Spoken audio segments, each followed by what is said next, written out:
una sede judía ha sido atacada. Vemos los restos de lo que fue la AMIA, el trabajo incesante, personal de bomberos, médicos de todas las entidades. Este perfil tiene que ver con que las primeras especulaciones, inclusive venidas desde Israel, hacen una relación entre el partido Hezbollah, el gobierno de Irán y el presente atentado. Dos ministros de la Nación hablan sobre este tema. La Nación y del Gabinete, las condolencias, el dolor profundo que hoy nos embarga y también el repudio absoluto para este hecho, que es un ataque no solamente para la comunidad judía, es un ataque para la comunidad nacional en su conjunto. Además de expresarle esto, le hemos adelantado también hemos conversado sobre las medidas que el gobierno nacional ha adoptado y de las cuales ustedes van a recibir información en muy poco tiempo más en Casa de Gobierno a través del secretario del Interior, el doctor Iribar. Estamos observando el destrozo impresionante. Realmente no alcanzan las palabras para poder describir lo que estamos observando. Los techos derrumbados, el edificio literalmente desaparecido. ¿Qué no investigó Nisman de la causa AMIA? Me hace reír, no investigó nada. No investigó nada. Y me hace reír porque el canciller Faurier dijo hoy que lo habían suprimido por las cosas que había investigado, el avance de su investigación. Es lo mismo que decir que el peronismo le tenía bronca a Borges por su talento como centrodelantero o por sus proezas amatorias. Él no hizo nada, Nisman lo único que hizo fue enriquecerse.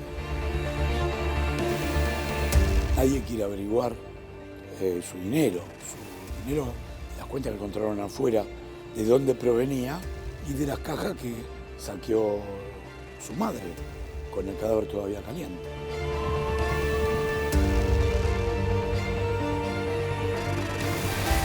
Nisman no hizo nada. Nisman lo que hizo fue garantizar que nadie se desviara de algo que estaba prefijado, que era echarle la culpa a Irán y que no se pudiera avanzar en ninguna otra dirección. ¿Cuántos años estuvo Nisman hasta su muerte al frente de la UFI-AMIA? Casi una década. Y no hay otra dependencia del Poder Judicial que haya tenido ese presupuesto en la historia.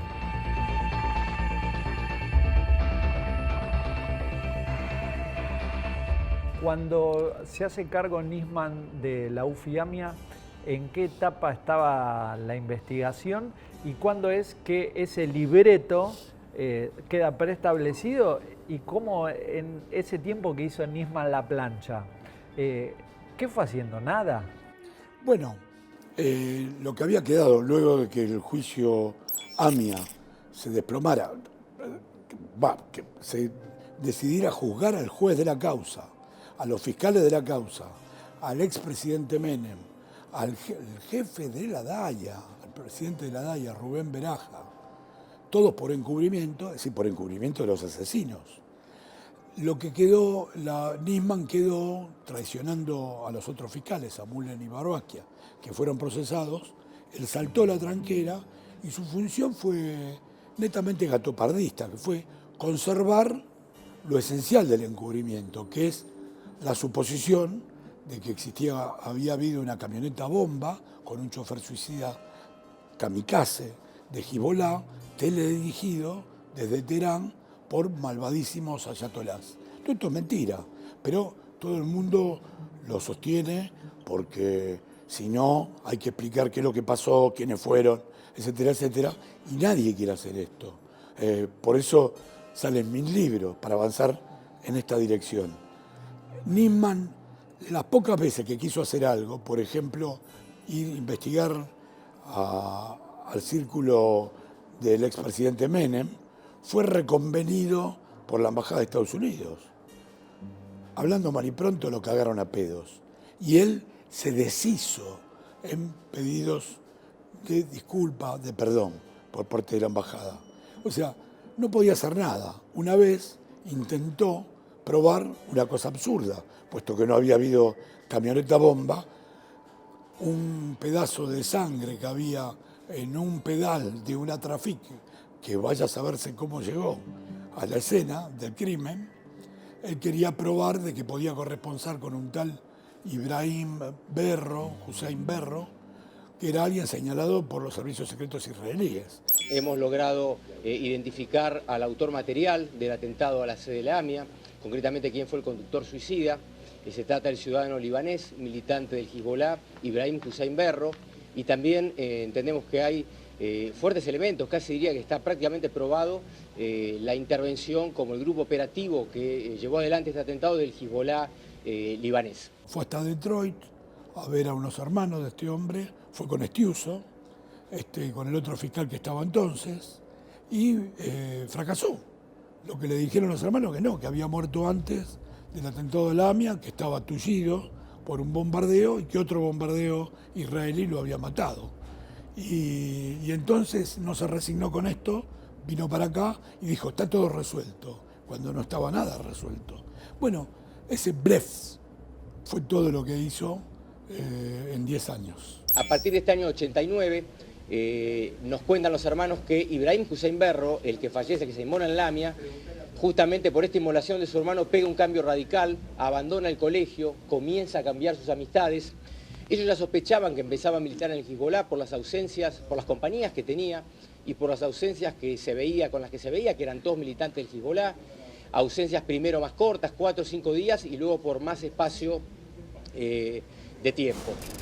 Nadie me daba bola en aquella época, porque yo estaba contra lo que decían todos los diarios, las embajadas, el gobierno, pero yo le decía a todo el mundo que Nisman no estaba en condiciones de volar a Teherán a interrogar a los funcionarios iraníes, a los cuales tan livianamente acusaba, porque no tenía nada, no tenía absolutamente nada. Lo que pasa es que nadie creía que una acusación pudiera ser tan insustancial hasta que repitió la jugada y acusó a Cristina Fernández de Kirchner, a su canciller y a otros allegados a su gobierno.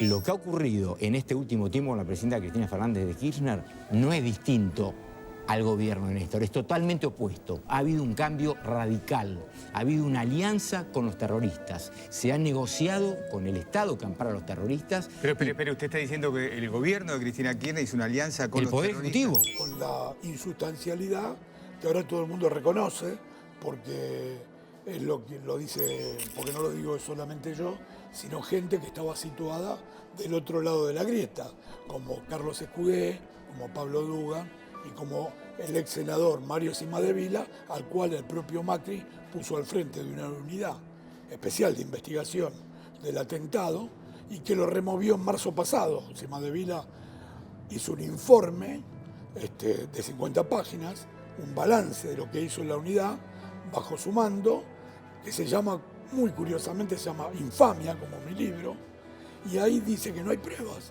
ni de la existencia de la camioneta bomba, ni de que Hezbollah haya tenido nada que ver, y por ende tampoco de que Irán haya tenido nada que ver.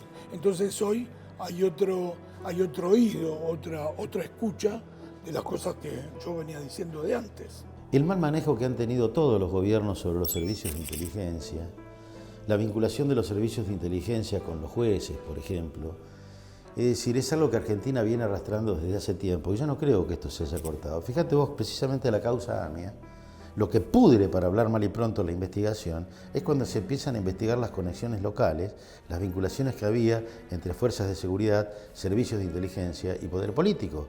De hecho, terminan procesados en esta causa Menem, Anzorregui, Fino Palacios, es decir, esta vinculación entre política, jueces, servicios de inteligencia ha sido muy nociva para la Argentina. En esos 10 años, basándose en la acusación contra los iraníes, también sabiendo que Irán nunca los iba a entregar, ¿eso le convenía para estirar la causa in eternum a Nisman? Como vos planteás un poco también. Es un poco lo que quería Israel también y Estados Unidos. Que dura por la eternidad. Que para la eternidad, que la culpa fue de Irán, todo el mundo lo sabe, porque es una mentira que se ha repetido miles o decenas de miles de veces, y así quedan las cosas. Esto era exactamente así, porque es lo mejor, Porque si se averigua en serio, hablemos mal y pronto. Las bombas las pusieron fuerzas mercenarias locales, argentinas. Fueron encargadas desde el entorno del presidente Menem, sin que Menem supiera. Se cometieron por desfalcos, mexicaneadas, en el lavado de dinero sucio, proveniente de tráficos ilícitos. Y hay múltiples indicios, tanto en mi libro anterior, que se llamó Caso Nisman, Secretos Inconfesables, está claro que en el caso de la Embajada de Israel participaron agentes de inteligencia israelíes que tenían a su cargo la custodia de la embajada.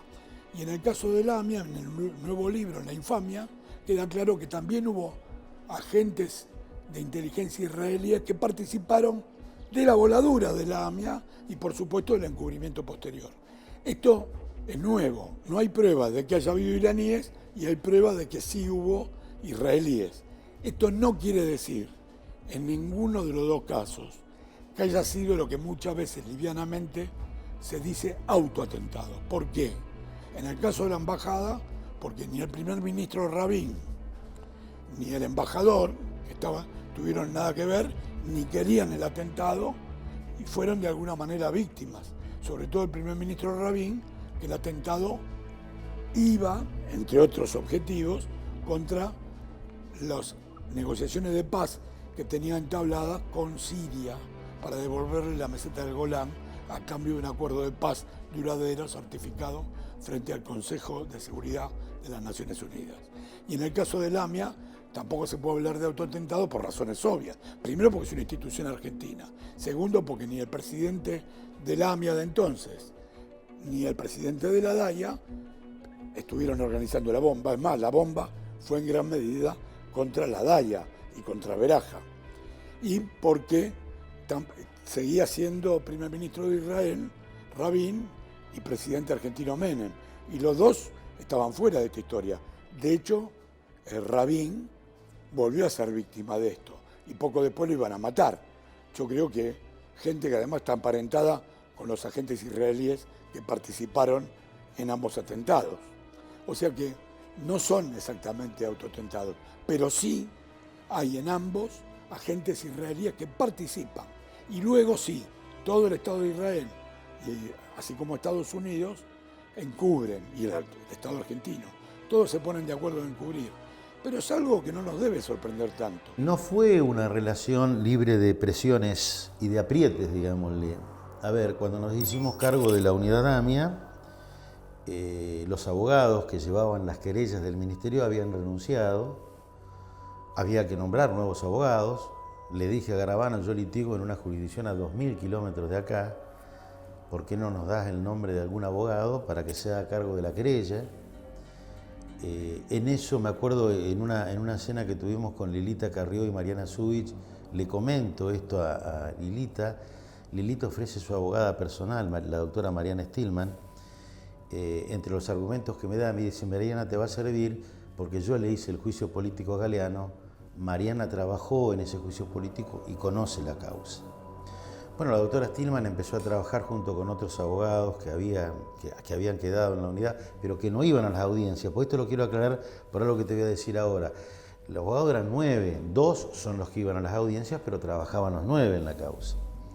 Mariana Stillman y el doctor Strackman comenzaron a ir a las audiencias, y a poco de comenzar Mariana con su trabajo apareció el doctor Inchausti, un hombre nombrado por el ministro Garabano, a decirle a los abogados que iban a la audiencia, a Strackman y a Stillman, que él era el ministro, que no debían preguntar tanto, que no había que tener una posición tan inquisidora, que no tenían que hablar con las otras querellas. Empezó a haber problemas de esta naturaleza con el doctor Inchausti y los abogados que iban a las audiencias.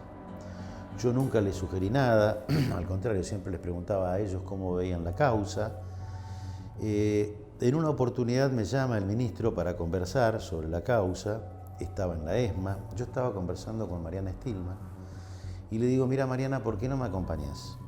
Porque por ahí me pregunta algo de las audiencias, yo la causa la conozco, pero a las audiencias no voy, sería bueno que vos estés presente.